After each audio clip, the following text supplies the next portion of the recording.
बंधु माने उत्सव पालन करने प्रस्तुत हुंतु। प्रभु सूर्यदेवंकर आशीर्वाद जोगु आपण छटी बड़ शुभ खबर पाइबाकु जाउछंती। एही समय आपणक पई अत्यंत भाग्यवान प्रमाणित हेबाकु जाउछि। एही 6 दिन अत्यंत शुभ स्वर्गीय संरचना मध्यरे आसीछि। दीर्घ 5 वर्ष परे एपरि एक समय आसीछि जेउठारे आपण भगवान सूर्यंकर आशीर्वाद सौजन्यरु एकाथरके 6टी गुरुत्वपूर्ण शुभ खबर पाइबे। रवि जोग, कार्य सिद्धि जोग, सर्वार्थ सिद्धि जोग, अमृत सिद्धि जोग, धन जोग, राजयोग एवं सौभाग्य जोग भली शुभ जोगर एक विरल मिश्रण एही समय मध्यरे सृष्टि हेउछि, जहा निश्चित करे जे भाग्य आपणक प्रति संपूर्ण अनुकूल। आपण कहि पारिबे जे आपणक भाग्य एक सोनार रथरे चढ़िबाकु जाउछि। आपणक भाग्य सूर्य परि चमकिबाकु जाउछि। आपण पाइथिबा 6टी शुभ खबर एते स्मारकी हेबो जे सेगुड़िक आपणक आखिरे आनंदर लुह आनिदेब।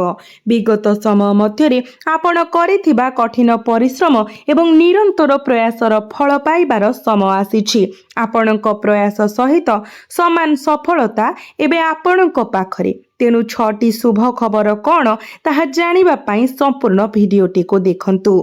तो बंधु माने आगामी 6 दिन आपणक पई एही 6टी प्रमुख आशीर्वाद आनिबो, किंतु एहा सहित आपणको किछि गुरुत्वपूर्ण सतर्कता मध्य अवलंबन करिबाको पड़िबो। केवल एही 6 दिन नुहे बरं आगामी समय मध्य एहा आपणको लाभ देबा पई आपणको आपणक जीवन रे अनुसरण एवं कार्यकारी करिबा उचित। आपण एबे सफलता हासिल करि पारिबे। तेणु संपूर्ण भिडियोटी को ध्यानर सहित सुनंतु, कारण एथिरे उल्लेख करा जाइथिबा प्रत्येक बिंदु आपणक पई अत्यंत गुरुत्वपूर्ण एवं लाभदायक। सेथिपई मो आपणको संपूर्ण भिडियोटी को देखिबा पई अनुरोध करूछि। तो बंधु माने मो आज आपणको कहिबी जे एही 6 दिन मध्यरे भगवान सूर्यंकर कृपा आपणको उपरे किपरि बर्षिब एवं केउ 6टी प्रमुख शुभ खबर एवं केउ क्षेत्र रे आपण सेही शुभ खबर पाइबे। सर्वप्रथमे भगवान सूर्यंकर प्रकृत भक्त माने भिडियोटी को लाइक करी चैनलटी को सब्सक्राइब करि दियंतु एवं कमेंट बॉक्स रे जय सूर्यदेव लेखंतु, जहा द्वारा भगवान सूर्यंकर कृपा आपणक उपरे सदा सर्वदा रहिबो। तो बंधु माने समय नष्ट न करी आसंतु आलोचना करिबा जे भगवान सूर्यंकर आशीर्वाद सहित आगामी 6 दिन एही गुरुत्वपूर्ण समय आपणक पई कोन रखिछि। मु आपणको कहि देउछि जे एही 6 दिन भगवान सूर्यंकर आशीर्वाद जोगु आपणक पई एक बहुत भाग्यवान समय प्रमाणित हेबो। प्रथमे एहा बुझंतु, भगवान सूर्यंकर कृपा निश्चित भाबरे आपणक उपरे बर्षिबो, कारण भिडियो रे पूर्वर उल्लेख करा जाइथिबा परि ग्रह संरचना सृष्टि होईछि दीर्घ 5 वर्ष परे, जहा निश्चित करे जे आपणक भाग्यर समर्थन मिलिबो। जुलाई 26 रु जुलाई 31 पर्यंत एही समय आपणक भाग्य वृद्धि पाइबार समय हेबो। एहार सर्वाधिक उपयोग करिबाको प्रस्तुत रुहंतु। आपण बहुत सुयोग पाइबे एवं एही समय आपणक पई अत्यंत लाभदायक प्रमाणित हेबो। एही दिन गुडी करे हेउथबा ग्रह परिवर्तन लाभ पाई परिस्थिति सृष्टि करुछि। ग्रह एवं नक्षत्र गुड़िकर संरचना संपूर्ण भावरे आपणक पक्षरे रहिबो। मु एहा मध्य उल्लेख करिबाकु चाहूछि जे आपण एही समय आपण करुथबा जे कोनोसी निवेश संबंधी योजना उपरे ध्यान देबा उचित। जदि आपण कोनोसी स्थान रे निवेश करिबाकु चाहंती तेबे एहा एक अत्यंत लाभदायक समय एवं आपण लाभ पाइबे। एही समयर सर्वाधिक उपयोग करंतु। एहा आपणक पई एक अनुकूल समय हेबाकु जाउछि। एहा सहित आपणक संतान मानक द्वारा अर्जित आय घरे एक आनंददायक परिवेश सृष्टि करिबो। एही समय आपण आपणक पिला मानक माध्यमरे खुशी अनुभव करि पारंती। हुए तो सेमानंक क्यारियर, निजुक्ति किंबा अध्ययन संपर्क रे भल खबर पाई पारिबे। आपण निश्चित भाबरे आपणक पिला मानक विषय भल खबर सुनिबे। एहा व्यतीत विवाह किंबा निर्बंध भली शुभ पारिवारिक कार्यक्रम पाई योजना प्रस्तुत करा जिवो। एहा एपरि एक समय जेतेबेले आपण एक नूतन जान, घर किंबा अन्य संपत्ति किनि पारंती, जहा संभाव्य लाभ प्रदान करिवो। ଆପଣଙ୍କର ଏହି ଇଚ୍ଛା ପୂରଣ ହୋଇପାରେ। କିଛି ସମୟ ପାଇଁ ଅଟକି ରହିଥିବା କାର୍ଯ୍ୟଗୁଡ଼ିକ ଏବେ ସମାପ୍ତ ହେବାକୁ ଯାଉଛି। ଏହା ସହିତ ସଚେତନ ରୁହନ୍ତୁ ଯେ ଆପଣଙ୍କର ପ୍ରଗତି ଏବଂ ସଫଳତା ଦେଖି ଆପଣଙ୍କର ଶତ୍ରୁମାନଙ୍କ ମଧ୍ୟରେ ଈର୍ଷା ସୃଷ୍ଟି ହୋଇପାରେ, କିନ୍ତୁ ସେମାନଙ୍କର ମନ୍ଦ ଉଦ୍ଦେଶ୍ୟ ଆପଣଙ୍କ ଉପରେ କୌଣସି ନକାରାତ୍ମକ ପ୍ରଭାବ ପକାଇ ପାରିବ ନାହିଁ। ବିନା ଦ୍ୱିଧାରେ ଆଗକୁ ବଢ଼ନ୍ତୁ ଏବଂ ଏହି ସମୟରେ ଯଥାସମ୍ଭବ ଗରିବ ଏବଂ ଅସହାୟମାନଙ୍କୁ ସାହାଯ୍ୟ କରିବାକୁ ଚେଷ୍ଟା କରନ୍ତୁ। ଆପଣ ଯାହା କରିପାରିବେ ତାହା କରନ୍ତୁ। ତାହା ଖାଦ୍ୟ, ଟଙ୍କା, ପୋଷାକ କିମ୍ବା ଅନ୍ୟ କିଛି ଯୋଗାଇବା ହେଉ। ଆପଣ ଆପଣଙ୍କର ସମସ୍ତ କାର୍ଯ୍ୟ ଯୋଜନାବଦ୍ଧ ଭାବରେ ସମ୍ପାଦନ କରିବେ ଏବଂ ସଫଳତା ମଧ୍ୟ ନିଶ୍ଚିତ। ସମାଜରେ ଆପଣ ସମ୍ମାନ ଅର୍ଜନ କରିବେ। ଆପଣ ଏପରି ଏକ କାର୍ଯ୍ୟ କରିବେ ଯାହା ଆପଣଙ୍କୁ ବହୁତ ପ୍ରଶଂସା ଆଣିଦେବ। ଯେଉଁ ଯୁବକମାନେ ଦୀର୍ଘ ସମୟ ଧରି ନିଜର କ୍ୟାରିୟର ସହିତ ସଂଘର୍ଷ କରୁଛନ୍ତି ସେମାନେ ବଡ଼ ଖୁସି ଖବର ପାଇବେ। ଚାକିରି, ଶିକ୍ଷା କିମ୍ବା ବେକାରଙ୍କ ପାଇଁ ନିଯୁକ୍ତି ସହ ଜଡ଼ିତ ସୁଯୋଗ ଆସିପାରେ। କୌଣସି ସୁଯୋଗକୁ ଆପଣଙ୍କର ହାତ ଛଡ଼ା ହେବାକୁ ଦିଅନ୍ତୁ ନାହିଁ। ଦୃଢ଼ ସଂକଳ୍ପ ସହିତ ଆଗକୁ ବଢ଼ନ୍ତୁ। ସଫଳତା ସୁନିଶ୍ଚିତ। ମୁଁ ଆପଣଙ୍କୁ ପରାମର୍ଶ ଦେବି ଯେ ଆପଣ ବର୍ତ୍ତମାନ ପାଇଁ ଆପଣଙ୍କର ଯୋଜନା ଏବଂ କାର୍ଯ୍ୟଗୁଡ଼ିକୁ ଗୋପନୀୟ ରଖନ୍ତୁ। ଆପଣଙ୍କର କାମକୁ ବିଚକ୍ଷଣ ଭାବରେ କରନ୍ତୁ। ଅନ୍ୟମାନଙ୍କୁ ଆପଣଙ୍କର ଉଦ୍ଦେଶ୍ୟ ପ୍ରକାଶ କରନ୍ତୁ ନାହିଁ, ନଚେତ୍ ଆପଣ ଲାଭ ହରାଇ ପାରନ୍ତି। ସମୟ ଅନୁକୂଳ ଥିଲେ ମଧ୍ୟ ଆପଣଙ୍କର ଯୋଜନାଗୁଡ଼ିକୁ ଅଂଶୀଦାର ନ କରି ଚୁପଚାପ ଆରମ୍ଭ କରିବା ଭଲ, ନଚେତ୍ ଆପଣଙ୍କର ଗୁପ୍ତ କଥାଗୁଡ଼ିକ ଅନ୍ୟମାନେ ପ୍ରକାଶ କରିପାରନ୍ତି ଏବଂ ଶୋଷଣ କରିପାରନ୍ତି। ଏହା ଏକ ବହୁତ ଭଲ ସମୟ ହେବ ଏବଂ ଆପଣ ଯାହା ବି କରୁଛନ୍ତି ସେଥିରେ ଆପଣଙ୍କୁ ସଫଳ ହେବାକୁ କେହି ରୋକିପାରିବେ ନାହିଁ। ଆପଣଙ୍କୁ ଅନ୍ୟ କାହା ଉପରେ ନିର୍ଭର କରିବାକୁ ପଡ଼ିବ ନାହିଁ। ନିଜେ ଆଗକୁ ବଢ଼ନ୍ତୁ ଏବଂ ସଫଳତା ଆପଣଙ୍କର ହେବ। ଏହି ସମୟରେ ଆପଣ ମହାନ ମାଇଲ ଖୁଣ୍ଟ ହାସଲ କରିବାକୁ ପ୍ରସ୍ତୁତ। ତଥାପି ମୁଁ ପୁନର୍ବାର କହିବାକୁ ଚାହୁଁଛି, ଯେପରି ମୁଁ ପୂର୍ବରୁ ଚେତାବନୀ ଦେଇଛି, ଯେ ଆପଣ ଆପଣଙ୍କର ସମସ୍ତ ପ୍ରୟାସରେ ସରଳତା ଏବଂ ପ୍ରଶଂସାର ମନୋଭାବ ବଜାୟ ରଖିବା ଉଚିତ। କ୍ରୋଧକୁ ଏଡ଼ାନ୍ତୁ, କାରଣ ଏହା ଆପଣଙ୍କ ପତନର କାରଣ ହୋଇପାରେ। ଆପଣଙ୍କ କଥାକୁ ମଧୁର ଏବଂ ସୁଖଦ ରଖନ୍ତୁ। ଯଦି ଆପଣ ଏହା କରନ୍ତି ତେବେ ସଫଳତା ନିଶ୍ଚିତ। ଯେତେବେଳେ ଅନୁଚିତ ଆଚରଣ ଆପଣଙ୍କ ପୂର୍ବରୁ ସମାଧାନ କରିଥିବା କାମକୁ ନଷ୍ଟ କରିପାରେ, ଏହା ଆପଣଙ୍କ ଦୁର୍ବଳତା। କଠୋର କଥାକୁ ଏଡ଼ାଇ ରହିବା ଉପରେ ଧ୍ୟାନ ଦିଅନ୍ତୁ। ଏହା ସହିତ ଯଦି ଆପଣ କୌଣସି ଆର୍ଥିକ କାରବାରରେ ଲିପ୍ତ ହୁଅନ୍ତି କିମ୍ବା ଅନ୍ୟମାନଙ୍କୁ ଟଙ୍କା ଋଣ ଦିଅନ୍ତି ତେବେ ସତର୍କତା ଅବଲମ୍ବନ କରନ୍ତୁ। ନିଶ୍ଚିତ କରନ୍ତୁ ଯେ ଟଙ୍କା କେବେ ଫେରସ୍ତ ହେବ ସେ ବିଷୟରେ ଆପଣଙ୍କର ସ୍ପଷ୍ଟ ବୁଝାମଣା ଅଛି। ଆଦର୍ଶ ଭାବରେ ସମ୍ପୂର୍ଣ୍ଣ ଭାବରେ ଟଙ୍କା ଋଣ ଦେବାରୁ ଦୂରେଇ ରହିବାକୁ ଚେଷ୍ଟା କରନ୍ତୁ। ଯଦି ନାହିଁ ତେବେ ଏକ ଅନିବାର୍ଯ୍ୟ ପରିସ୍ଥିତି ଆପଣଙ୍କୁ ଏପରି କରିବାକୁ ବାଧ୍ୟ କରିପାରେ। ତଥାପି ଟଙ୍କା ଋଣ ଦେବାରୁ ଦୂରେଇ ରହିବା ହିଁ ଭଲ ହେବ, କାରଣ ଆପଣଙ୍କର ପାଣ୍ଠି ଅଟକି ଯାଇପାରେ। ବହୁତ ସତର୍କତାର ସହିତ ଆଗକୁ ବଢ଼ନ୍ତୁ। ସବୁଠାରୁ ଗୁରୁତ୍ୱପୂର୍ଣ୍ଣ କଥା ହେଉଛି ଆପଣଙ୍କ ପରିବାରର ବୟସ୍କ ସଦସ୍ୟମାନଙ୍କୁ ଅବହେଳା କରନ୍ତୁ ନାହିଁ। ସର୍ବଦା ସେମାନଙ୍କ ପ୍ରତି ସେବା ଏବଂ ସମ୍ମାନର ମନୋଭାବ ବଜାୟ ରଖନ୍ତୁ। ଆପଣଙ୍କର ଜିଦଖୋର ସ୍ୱଭାବକୁ ନରମ କରନ୍ତୁ, କାରଣ ଏହା ଆପଣଙ୍କୁ ଲାଭ ଦେବ। ହୃଦୟର ବିଷୟଗୁଡ଼ିକ ବିଷୟରେ ଅବିବାହିତ ବ୍ୟକ୍ତିଙ୍କ ପାଇଁ ଏକ ଇଚ୍ଛାକୃତ ବିବାହ ପ୍ରସ୍ତାବର ସମ୍ଭାବନା ଅଛି, ଯାହା ଆପଣଙ୍କୁ ଖୁସି ଆଣିଦେବ ଏବଂ ପ୍ରେମ ସମ୍ପର୍କକୁ ମଜବୁତ କରିବ। ଏହା ଏକ ଅତ୍ୟନ୍ତ ଅନୁକୂଳ ସମୟ। ସ୍ୱାମୀ ଏବଂ ସ୍ତ୍ରୀଙ୍କ ମଧ୍ୟରେ ଯେକୌଣସି ଛୋଟ ଝଗଡ଼ା ଅଳ୍ପ ପ୍ରୟାସରେ ସମାଧାନ ହେବ। ସମ୍ପର୍କରେ ମଧୁରତା ଆସିବ। ତଥାପି ସଚେତନ ରୁହନ୍ତୁ ଯେ ଅତ୍ୟଧିକ କଠୋର କିମ୍ବା ଶୃଙ୍ଖଳାଗତ ହେବା ଆପଣଙ୍କ ଜୀବନସାଥୀଙ୍କ ସହିତ ଘୃଣା ସୃଷ୍ଟି କରିପାରେ। ଏକ ସୁଖଦ ପରିବେଶ ସୃଷ୍ଟି କରିବା ପାଇଁ କିଛି ମନୋରଞ୍ଜନ କିମ୍ବା ଉପହାର ଦେବାର ଯୋଜନା କରନ୍ତୁ, ଯାହା ଆପଣଙ୍କ ବନ୍ଧନକୁ ଆହୁରି ଘନିଷ୍ଠ କରିବ ଏବଂ ଆପଣଙ୍କ ବୈବାହିକ ଜୀବନ ଏବଂ ଘରେ ସମନ୍ୱୟ ବଜାୟ ରହିବ।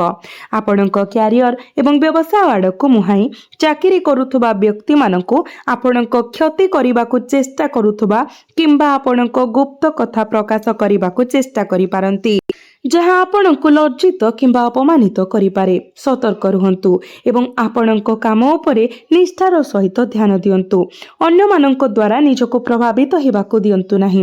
ଆପଣଙ୍କର କ୍ୟାରିୟରରେ ସ୍ଥିରତା ଫେରିଆସିବ ଏବଂ କ୍ୟାରିୟରରେ ଉନ୍ନତିର ସୂଚନା ଅଛି। ଏହା ଏକ ଗୁରୁତ୍ୱପୂର୍ଣ୍ଣ ସମୟ। ଏକ ପସନ୍ଦିତ ସ୍ଥାନରେ ସ୍ଥାନାନ୍ତର ପାଇଁ ଚାହୁଁଥିବା ସରକାରୀ କର୍ମଚାରୀମାନେ ଯଦି ସେମାନଙ୍କର ପ୍ରୟାସରେ ଅଟଳ ରୁହନ୍ତି ତେବେ ସେମାନେ ସଫଳ ହୋଇପାରନ୍ତି। ଯଦି ଆପଣ ଏକ ବ୍ୟବସାୟ ଚଳାନ୍ତି ତେବେ ଆପଣ ଅପାର ସଫଳତା ପାଇବାର ସମ୍ଭାବନା ଅଛି ଏବଂ ଏକ ପ୍ରମୁଖ କ୍ରମ ପାଇପାରନ୍ତି। ଫଳାଫଳ ଆପଣଙ୍କ ଆଶା ସହିତ ସମାନ ହେବ। ଏହା ଆପଣଙ୍କ ପାଇଁ ଏକ ଅତ୍ୟନ୍ତ ଲାଭଦାୟକ ସମୟ ହେବ। ତଥାପି ମୁଁ ଆପଣଙ୍କ କର୍ମକ୍ଷେତ୍ରରେ ସହକର୍ମୀ କିମ୍ବା କର୍ମଚାରୀଙ୍କ ଉପରେ ଅନ୍ଧବିଶ୍ୱାସ ନ କରିବାକୁ ପରାମର୍ଶ ଦେବି। ସମସ୍ତ କାର୍ଯ୍ୟକଳାପ ଉପରେ କଡ଼ା ନଜର ରଖନ୍ତୁ ଏବଂ ନିଜେ ନିଷ୍ପତ୍ତି ନିଅନ୍ତୁ। ଏହି ସମୟରେ ଜଣେ ଅଭିଜ୍ଞ ବ୍ୟକ୍ତିଙ୍କର ମାର୍ଗଦର୍ଶନ ଏବଂ ପରାମର୍ଶ ଆପଣଙ୍କ ପାଇଁ ଉପଯୋଗୀ ସାବ୍ୟସ୍ତ ହେବ। ଯାନବାହନ ଏବଂ ସେୟାର ମାର୍କେଟ ସମ୍ବନ୍ଧୀୟ ମାମଲାରେ ମଧ୍ୟ ଆପଣ ସଫଳତା ପାଇବାର ସମ୍ଭାବନା ଅଛି। ଏହା ଏକ ଉତ୍କୃଷ୍ଟ ସମୟ। ଆପଣଙ୍କୁ କର୍ମକ୍ଷେତ୍ରରେ ଆପଣଙ୍କର ବର୍ତ୍ତମାନର କାର୍ଯ୍ୟକଳାପ ଉପରେ ଧ୍ୟାନ ଦେବାକୁ ପଡ଼ିବ। ପାରିବାରିକ ବିଷୟଗୁଡ଼ିକୁ ପାସୋରି ସମ୍ପୂର୍ଣ୍ଣ ଭାବରେ ଆପଣଙ୍କ କାମରେ ଧ୍ୟାନ ଦେବାକୁ ପଡ଼ିବ। ତେବେ ହିଁ ଆପଣ ସଫଳତା ପାଇପାରିବେ, ନଚେତ୍ ଆପଣ ସଫଳ ହେବେ ନାହିଁ। ଅର୍ଥାତ୍ ଆପଣଙ୍କୁ ଆପଣଙ୍କର ଧ୍ୟାନ ଠିକ୍ ସେହି ସ୍ଥାନରେ ରଖିବାକୁ ପଡ଼ିବ ଯେଉଁଠାରେ ଏହା ରହିବା ଉଚିତ। ବିଭିନ୍ନ ବିଚଳିତକାରୀ ଚିନ୍ତାଧାରା ସହିତ ଆପଣଙ୍କ ମନକୁ ଅସ୍ଥିର କରନ୍ତୁ ନାହିଁ, ନଚେତ୍ ଆପଣ ବର୍ତ୍ତମାନ କରୁଥିବା କାମ ସଫଳତାର ସହ ସାକାର ହେବ ନାହିଁ। କେବଳ ହାତକୁ ଥିବା କାର୍ଯ୍ୟ ଉପରେ ଧ୍ୟାନ ଦିଅନ୍ତୁ ଏବଂ ଖରାପ ସଙ୍ଗତିରୁ ନିଜକୁ ଦୂରେଇ ରଖନ୍ତୁ। ଯେପରି ମୁଁ ପୂର୍ବ ଭିଡ଼ିଓ ଗୁଡ଼ିକରେ ଉଲ୍ଲେଖ କରିଛି, ନକାରାତ୍ମକ ପ୍ରଭାବରୁ ଦୂରେଇ ରହିବା ଆପଣଙ୍କ ଭବିଷ୍ୟତର ପ୍ରଗତି ପାଇଁ ଅତ୍ୟନ୍ତ ଗୁରୁତ୍ୱପୂର୍ଣ୍ଣ। ଆପଣଙ୍କୁ ଅସ୍ୱାସ୍ଥ୍ୟକର ଖାଦ୍ୟପେୟ ଅଭ୍ୟାସରୁ ମଧ୍ୟ ଦୂରେଇ ରହିବା ଉଚିତ। ଆପଣଙ୍କ ସ୍ୱାସ୍ଥ୍ୟ ପାଇଁ ଏହା ଭଲ ରହିବ। ଯଦିଓ ପରିବର୍ତ୍ତିତ ପାଗ କିଛି କାରଣ ହୋଇପାରେ, ଆପଣ ଥଣ୍ଡା, କାଶ, ଆଲର୍ଜି, ଇନଫେକ୍ସନ ଭଳି ଛୋଟ ମୋଟ ସମସ୍ୟାର ସମ୍ମୁଖୀନ ହୋଇପାରନ୍ତି। ତେଣୁ ଏହିସବୁ ପ୍ରତି ଧ୍ୟାନ ରଖନ୍ତୁ ଏବଂ ଯଥାସମ୍ଭବ ଚାପମୁକ୍ତ ରୁହନ୍ତୁ। ଅଯଥା ଚିନ୍ତା କରନ୍ତୁ ନାହିଁ, ଅତ୍ୟଧିକ ଚିନ୍ତା କରନ୍ତୁ ନାହିଁ, କାରଣ ଚିନ୍ତା ମଧ୍ୟ ରୋଗର କାରଣ ହୋଇପାରେ। ତେଣୁ ନିଜକୁ ସବୁବେଳେ ଖୁସି ରଖିବା ପାଇଁ ଚେଷ୍ଟା କରନ୍ତୁ। ଜୀବନରେ ହଠାତ୍ ସଫଳତା ଏବଂ ସମୃଦ୍ଧିର ଏକ ଅଖଣ୍ଡ ଶୃଙ୍ଖଳ ଆରମ୍ଭ ହୁଏ। ଆଗାମୀ 2 ଦିନ ମଧ୍ୟରେ ସେହି ଦିବ୍ୟ ଚମତ୍କାର ଆପଣଙ୍କ ପାଇଁ ପ୍ରକାଶିତ ହେବାକୁ ଯାଉଛି। ପ୍ରଥମେ ଆପଣ ଏକ ଛୋଟ କିନ୍ତୁ ପ୍ରକୃତରେ ଗୁରୁତ୍ୱପୂର୍ଣ୍ଣ ଶୁଭ ଖବର ପାଇବେ। ତାପରେ ତୁରନ୍ତ ଦ୍ୱିତୀୟ ପ୍ରମୁଖ ଶୁଭ ଖବର ଆସିବ। ତାପରେ ତୃତୀୟ ସମ୍ପୂର୍ଣ୍ଣ ଅପ୍ରତ୍ୟାଶିତ ଘୋଷଣା ଆସିବ, ଯାହା ମୁହୂର୍ତ୍ତକରେ ଆପଣଙ୍କର ସମଗ୍ର ବିଶ୍ୱ ଏବଂ ଭାଗ୍ୟକୁ ପରିବର୍ତ୍ତନ କରିବ। ଆଜି ଏହି ଦେବତାମାନଙ୍କର ବିଶେଷ ଏବଂ ରହସ୍ୟମୟ ସଂକେତ ଗୁଡ଼ିକ ଆପଣଙ୍କ ଘର ଚାରିପାଖର ବାତାବରଣରେ ସ୍ପଷ୍ଟ ଭାବରେ ଦୃଶ୍ୟମାନ ହେବ। ମହାନ ରହସ୍ୟ, ଯାହା ବିଷୟରେ ଆପଣ ବର୍ଷ ବର୍ଷ ଧରି ସମ୍ପୂର୍ଣ୍ଣ ଅଜ୍ଞ ଥିଲେ, ତାହା ପ୍ରକାଶିତ ହେବାକୁ ଯାଉଛି। ଆପଣ ଆପଣଙ୍କର ଦ୍ୱାର ଦେଶରେ କିମ୍ବା ଆପଣଙ୍କର ଘରର ଉତ୍ତର ପୂର୍ବ କୋଣରେ ତୁଳସୀ ଗଛ ପାଖରେ ଏକ ବିଶେଷ ଅଲୌକିକ ଉପସ୍ଥିତି ଅନୁଭବ କରିବେ। ଏହା ସ୍ପଷ୍ଟ ପ୍ରମାଣ ଯେ ଦେବୀ ଲକ୍ଷ୍ମୀ ଏବଂ ଭଗବାନ କୁବେରଙ୍କର ଶୁଭ ପାଦସ୍ପର୍ଶ ଆପଣଙ୍କ ବାସସ୍ଥାନକୁ ଶୋଭିତ କରୁଛି। ଯେତେବେଳେ ଏହି ଦିବ୍ୟ ଶକ୍ତି ଗୁଡ଼ିକ ଘରେ ପ୍ରବେଶ କରନ୍ତି, ସେତେବେଳେ ଦାରିଦ୍ର୍ୟର ବୋଝ ତୁରନ୍ତ ଦୂର ହୋଇଯାଏ। ଏହି ସମୟ ମଧ୍ୟରେ ଆପଣ ଅଭୂତପୂର୍ବ ସଫଳତା ହାସଲ କରିବାକୁ ଯାଉଛନ୍ତି। ଚାକିରି କରୁଥିବା ଲୋକମାନେ ହଠାତ୍ ଏକ ବଡ଼ ପଦୋନ୍ନତି କିମ୍ବା ଏକ ଗୁରୁତ୍ୱପୂର୍ଣ୍ଣ ନୂତନ ଦାୟିତ୍ୱର ଖବର ପାଇପାରନ୍ତି। ଏହି ସମୟରେ ବ୍ୟବସାୟୀମାନେ ଏକ ବଡ଼ ଚୁକ୍ତି ପାଇପାରନ୍ତି, ଯାହା ସେମାନଙ୍କ ଉଦ୍ୟୋଗକୁ ସମ୍ପୂର୍ଣ୍ଣ ଭାବରେ ପରିବର୍ତ୍ତନ କରିଦେବ। ବର୍ଷ ବର୍ଷ ଧରି ଅଟକି ରହିଥିବା କିମ୍ବା ହଜି ଯାଇଥିବା ବୋଲି ବିବେଚିତ ଧନ ହଠାତ୍ ଆପଣଙ୍କ ପାଖକୁ ଫେରି ଆସିବା ଆରମ୍ଭ କରିବ। ତଥାପି ଏହି ବିଶାଳ ସଫଳତା ଏବଂ ଧନର ପ୍ରବାହ ସହିତ ଆପଣଙ୍କୁ ସତର୍କତା ଅବଲମ୍ବନ କରିବାକୁ ପଡ଼ିବ। ଯେତେବେଳେ ଭାଗ୍ୟ ଏତେ ଦ୍ରୁତ ଗତିରେ ପରିବର୍ତ୍ତନ ହୁଏ, ଲୁକ୍କାୟିତ ଶତ୍ରୁ ଏବଂ ଈର୍ଷାଳୁ ବ୍ୟକ୍ତିମାନେ ପ୍ରାୟତଃ ଆପଣଙ୍କ ବିରୁଦ୍ଧରେ ଷଡ଼ଯନ୍ତ୍ର କରିବାକୁ ଚେଷ୍ଟା କରନ୍ତି। ତେଣୁ ଆପଣଙ୍କୁ ଆପଣଙ୍କର ଆଗାମୀ ଖୁସି ଏବଂ ସଫଳତା ବିଷୟରେ କୌଣସି ବାହାର ବ୍ୟକ୍ତି କିମ୍ବା ଅପରିଚିତ ବ୍ୟକ୍ତିଙ୍କ ସହିତ ଆଲୋଚନା କରିବାରୁ କଡ଼ା ନିବୃତ୍ତ ରହିବା ଉଚିତ। ଆପଣଙ୍କର ଗୁପ୍ତ ଯୋଜନା ଏବଂ ରଣନୀତି ସମ୍ପୂର୍ଣ୍ଣ ସଫଳ ନ ହେବା ପର୍ଯ୍ୟନ୍ତ ଲୁଚାଇ ରଖନ୍ତୁ। ଆପଣଙ୍କୁ ଆପଣଙ୍କ କଥାରେ ସଂଯମ ରଖିବା ଉଚିତ ଏବଂ ଯେକୌଣସି ଅହଙ୍କାର ଠାରୁ ମଧ୍ୟ ଦୂରେଇ ରହିବା ଉଚିତ। କାରଣ ଅହଙ୍କାର ହେଉଛି ଏକମାତ୍ର ଦୁର୍ଗ ଯାହା ଦେବୀ ଲକ୍ଷ୍ମୀଙ୍କୁ ଦୂରେଇ ଦେଇପାରେ। ସଫଳତାର ଏହି ପର୍ଯ୍ୟାୟ ଆପଣଙ୍କୁ ବିଶାଳ ସମ୍ମାନ, ପ୍ରତିଷ୍ଠା ଏବଂ ସମାଜରେ ଏକ ନୂତନ ଉଚ୍ଚ ପଦବୀ ଆଣିବା ପାଇଁ ଯାଉଛି।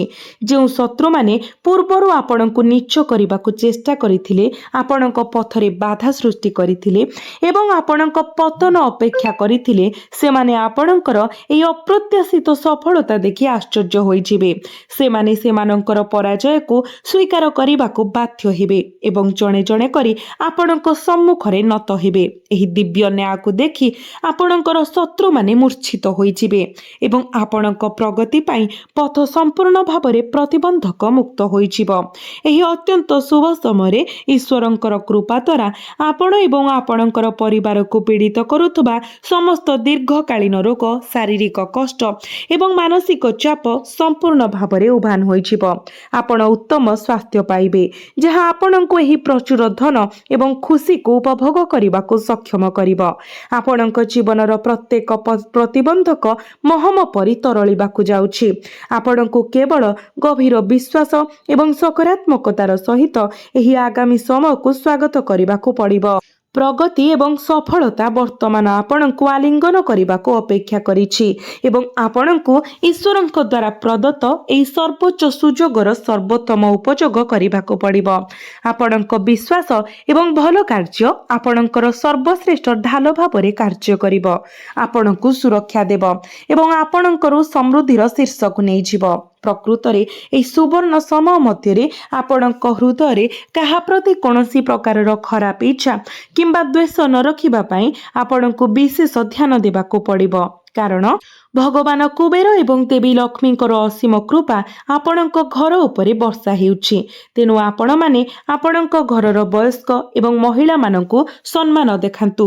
ଏହା ଆପଣଙ୍କ ପାଇଁ ଅତ୍ୟନ୍ତ ଗୁରୁତ୍ୱପୂର୍ଣ୍ଣ। ଘରେ ସର୍ବଦା ଏକ ଶାନ୍ତିପୂର୍ଣ୍ଣ, ପରିଷ୍କାର ଏବଂ ପବିତ୍ର ପରିବେଶ ବଜାୟ ରଖନ୍ତୁ, କାରଣ ଦେବୀ ଲକ୍ଷ୍ମୀ କେବଳ ସ୍ୱଚ୍ଛତା ଏବଂ ପବିତ୍ରତା ଦ୍ୱାରା ପରିପୂର୍ଣ୍ଣ ସ୍ଥାନରେ ସ୍ଥାୟୀ ଭାବରେ ବାସ କରନ୍ତି। ଆପଣଙ୍କ ଜୀବନରେ ଆସୁଥିବା ପରିବର୍ତ୍ତନ ଗୁଡ଼ିକ କେବଳ ଆର୍ଥିକ ଲାଭ ଆଣିବ ନାହିଁ, ବରଂ ଆପଣଙ୍କ ପାରିବାରିକ ସମ୍ପର୍କରେ ମଧୁରତା ମଧ୍ୟ ଭରିଦେବ।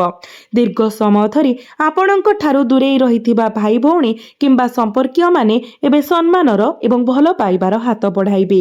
ଆପଣଙ୍କ ଜୀବନ ସୁଖ ଏବଂ ଶାନ୍ତିର ଏପରି ଏକ ସୁସଙ୍ଗତ ମିଶ୍ରଣର ସାକ୍ଷୀ ହେବ ଯେ ଆପଣ ପ୍ରକୃତରେ ବଞ୍ଚିବାର ଆନନ୍ଦରେ ଆନନ୍ଦିତ ହେବେ। ଏହା ହିଁ ଆଗାମୀ 2 ଦିନ ମଧ୍ୟରେ ଆପଣଙ୍କ ବାସ୍ତବତା ହେବାକୁ ଯାଉଛି।